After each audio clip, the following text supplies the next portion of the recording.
Have you seen kind of some more from the receiving stuff that allowed you to do some things that maybe you guys weren't able to complete last year? No, I've had complete trust in them over the past couple of years, and they're guys that have stepped up huge, and they just make plays. So we go out there and we know that we're going to get some guys that make plays out there. So I wouldn't say it's anything different from last year. It's just we're executing guys.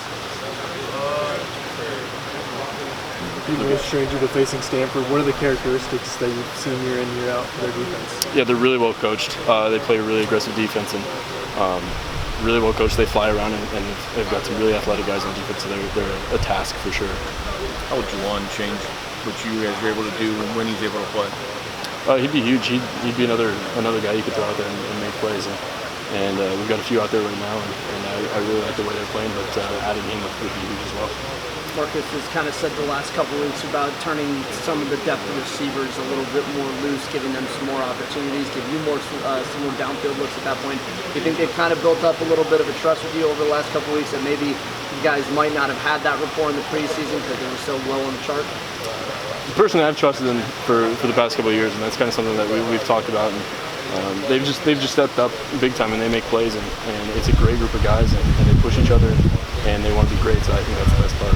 Shane said one of the things that he loves so much about Panay is just watching him block in open space on screens. I mean, you guys have some really great tackles here that work well in space.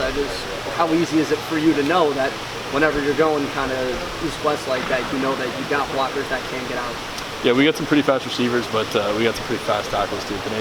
Panay, he's a freak of nature, and when we see him running and pulling, it's something to watch for sure. Does it change anything you do depending on who's at center? If Calvin's there, is there a different cadence you let anything change in terms of getting him instead of Jake, or if Jake's out there? No, it'd be nice to have both Jake and Calvin out there, but Calvin steps in, and he's done such a great job of saying there's no drop off in snaps, and that's something him and I are both comfortable at, and would miss Jake for sure, but they're both good guys.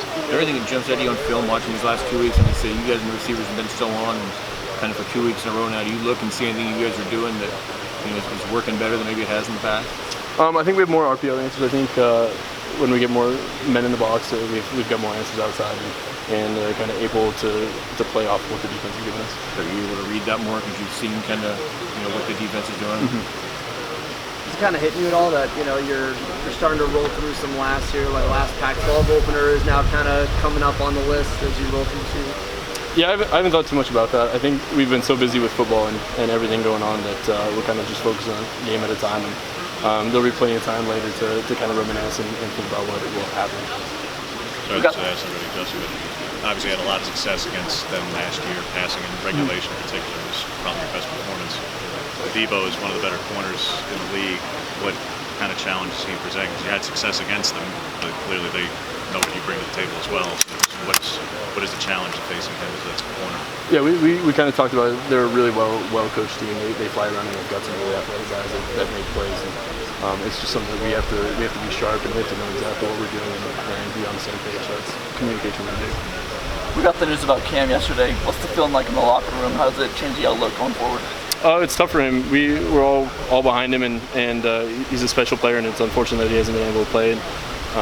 We've got his back, and we'll do anything for him, but we got to find a guy to step up. Having that kind of depth element, when you lose a guy like Cam, could make you really kind of wonder, but you got Breland back there and Bay and so many different guys. Can you kind of almost plug him in at this point because of the depth you have? Yeah, exactly. It's tough losing a guy, especially such a great guy like Cam, but fortunately we've got guys waiting and guys that make plays and guys that know what they're doing, so I think that's the best part. It's strange to the quarterback when you haven't known if Juwan's going to be there, you haven't known if Cam's going to be there.